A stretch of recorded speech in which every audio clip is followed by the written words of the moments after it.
ये जो बात मैं आपसे कहने जा रहा हूं, हो सकता है आपने कभी खुद से भी ना कही हो, लेकिन क्या आपने कभी किसी कमरे में कदम रखा है और ऐसा महसूस किया है जैसे आप दिख तो रहे हैं, लेकिन कोई आपको देख नहीं रहा?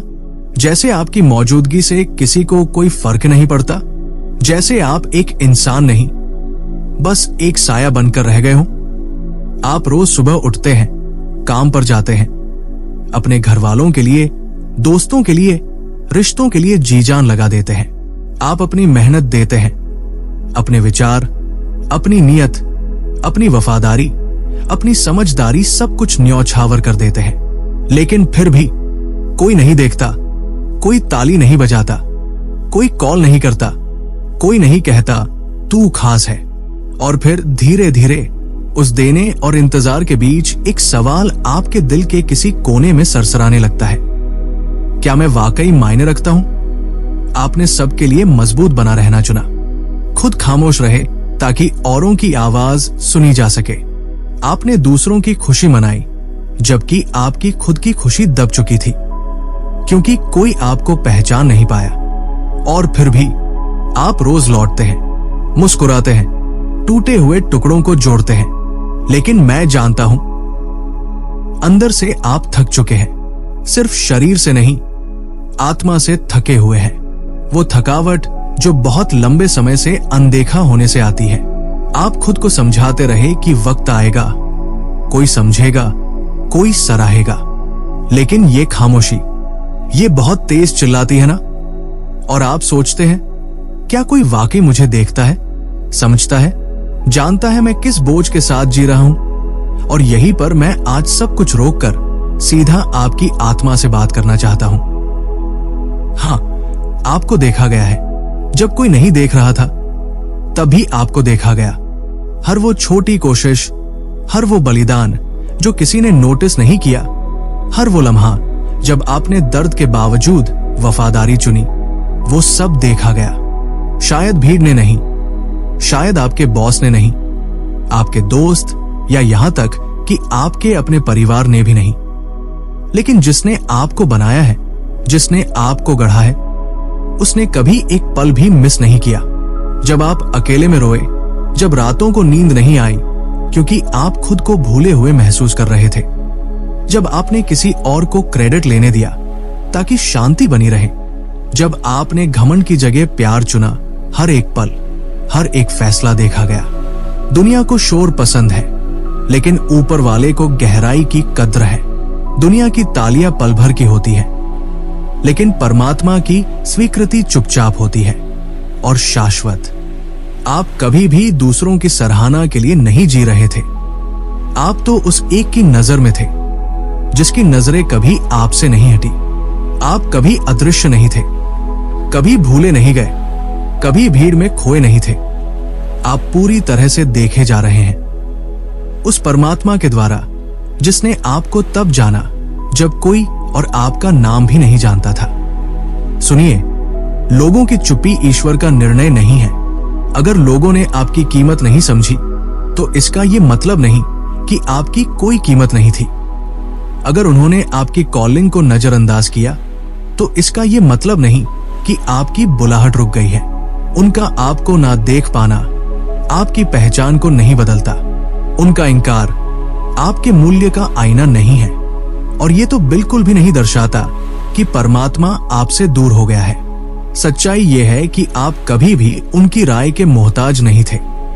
उनका इंकार आखिरी फैसला नहीं था, और कई बार रिजेक्शन असल में रीडायरेक्शन होता है, एक बड़ी बेहतर दिशा की तरफ। याद रखिए, यीशु ने हमें तालियों के पीछे भागना नहीं सिखाया, उन्होंने हमें मकसद के पीछे चलना सिखाया।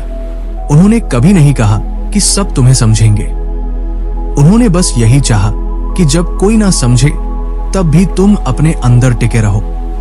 उन्होंने ये सिखाया कि जो खुद को झुकाते हैं उन्हें परमात्मा खुद ऊपर उठाता है, इंसानों के हाथों से नहीं बल्कि अपने हाथों से। तो जब दुनिया चुप हो जाए, जब स्टेज आपका नाम ना पुकारे, जब लोग आपके प्रयासों को नजरअंदाज कर जाएं, तब समझ लीजिए यही वो पल होता है जब परमात्मा सबसे ज्यादा बोल रहा होता है। अगर हम सुन सके, और यही एक और बड़ी बात है जो हम अक्सर मिस कर देते हैं, आप अनदेखे नहीं थे, आप सुरक्षित थे। वो खामोश समय, वो लंबा इंतजार, वो छुपा हुआ दौर कोई सजा नहीं था, वो आपकी रक्षा थी। आपको उस मंच से बचाया गया जो आपकी आत्मा को थका देता, उन लोगों से बचाया गया जो आपकी प्रतिभा का इस्तेमाल कर लेते जब वो अभी परिपक्व नहीं थी। उस रोशनी से बचाया गया जिसका वजन आपकी जड़ों से ज्यादा होता। और यही तो यीशु का तरीका है, पहले तैयारी फिर मंच, पहले गहराई फिर प्रदर्शन।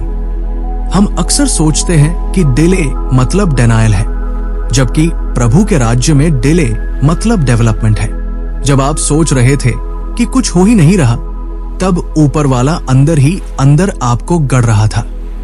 आपके चरित्र को, आपके भरोसे को, आपके धैर्य को, आपके समर्पण को आकार दे रहा था, ताकि जब वो समय आए, जब आपकी आवाज दुनिया तक पहुंचे, तो आप हिले नहीं, आपको वैलिडेशन की भूख न हो, आप दबाव में टूटे नहीं, बल्कि मजबूती से खड़े रहें उस शांति और ताकत के साथ जो छुपे हुए सीजन में बनी थी।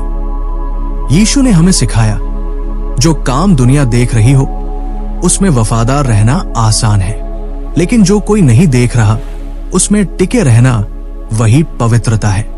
और आपने यही किया। आप रोज आए, उम्मीद के साथ, बिना ताली के, बिना प्रशंसा के। आपने हाँ कहा बार बार, अकेले, चुपचाप, और स्वर्ग ने उसे देखा। हर प्रार्थना, हर समर्पण जो इंसानों से छुपा था, स्वर्ग ने याद रखा। अगर आप इस वक्त उसी दौर में हैं जहां खामोशी सजा लगती है, जहां अदृश्य होना नाकामी लगता है, जहां इंतजार मतलब भुला दिया जाना लगता है, तो गहरी सांस लीजिए, क्योंकि कहानी अभी खत्म नहीं हुई है। जो डेड एंड लग रहा है वो शायद एक सेक्रेट बिगिनिंग है, जो रोक लग रही है वो शायद रक्षा है, जो देरी लग रही है वो शायद आपकी तकदीर की तैयारी है।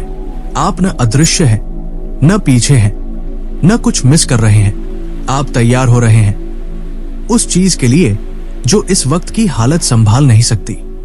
और जब वो वक्त आएगा, जब उजाला फूटेगा, जब आपकी आवाज गूंजेगी, जब आपका पल खुद बोलेगा, तब आप जानेंगे ये कभी तालियों की बात थी ही नहीं, ये तो हमेशा एक मेल था, आपके और आपके उद्देश्य के बीच। छिपे हुए स्थान में भी विश्वास योग्य बने रहिए, सच्चाई में जिए, शोर में नहीं। प्यार करते रहिए भले ही दर्द हो, सेवा करते रहिए भले ही कोई न देखे, भरोसा बनाए रखिए भले ही हालात मुश्किल हो, क्योंकि जो चीज ऊपर वाले ने आप में हमेशा से देखी है, वही चीज एक दिन दुनिया भी देखेगी। और तब आप जान जाएंगे कि ये आपकी नहीं, स्वर्ग की योजना थी। एक अजीब सी बात है, जिंदगी में सबसे खतरनाक चीज हमेशा नाकामी नहीं होती, बल्कि समय से पहले मिल चुकी सफलता होती है। सोचिए, हम प्रार्थना करते हैं कि दरवाजे खुलें, अवसर मिले, सपने पूरे हों, लेकिन अगर वो चीजें इतनी जल्दी मिल जाएं कि हम अंदर से तैयार ही ना हो, तो वो हमें तोड़ भी सकती है। पेड़ हमेशा पहले जड़ें फैलाता है, फिर फल लाता है, क्योंकि अगर गहराई नहीं होगी तो फल का वजन डालियों को तोड़ देगा। और शायद ये बात हमारे जमाने के लिए सबसे ज्यादा जरूरी है। परमात्मा हमें पहले हील करना चाहता है, फिर हायर। हम मंच चाहते हैं, वो हमें शांति देना चाहता है। हम मुकुट चाहते हैं, वो हमारे अंदर छुपे जख्मों को भरना चाहता है। इसलिए अगर आप आज खुद को स्टक महसूस कर रहे हैं, तो हो सकता है ईश्वर कह रहे हो, पहले मैं तुझे भीतर से पूरा कर लूं, फिर तुझे वहां ले चलूं जहां सब तुझे देखेंगे। कई बार हम सोचते हैं ईश्वर चुप हो गया है, लेकिन चुप्पी का मतलब अनुपस्थिति नहीं होता।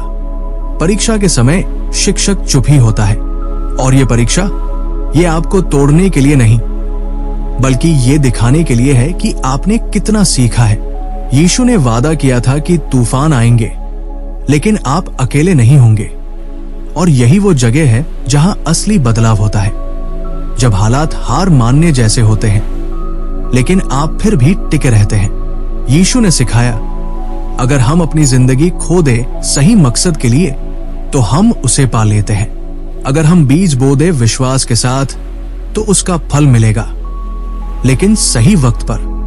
और जब वो फल आएगा वो सिर्फ आपके लिए नहीं होगा, वो औरों के लिए आशीर्वाद बनेगा।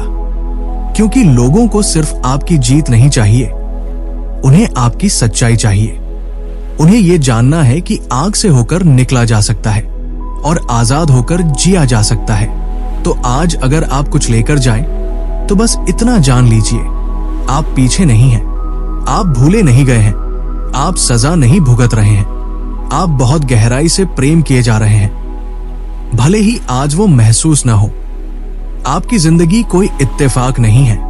हर घाटी, हर चुप्पी, हर धीमा मोड़, ये सब किसी बहुत ही प्यार भरी और बुद्धिमान कहानी का हिस्सा है। और जो ये कहानी लिख रहा है, उसने कभी कोई लड़ाई नहीं हारी, कभी कोई वादा नहीं तोड़ा, और वो आपके साथ भी ऐसा नहीं करेगा। धैर्य से प्रतीक्षा करें, गहराई से चंगे हो, पूरे भरोसे के साथ आगे बढ़े, क्योंकि जो आने वाला है वो सिर्फ अच्छा नहीं होगा, वो पवित्र होगा।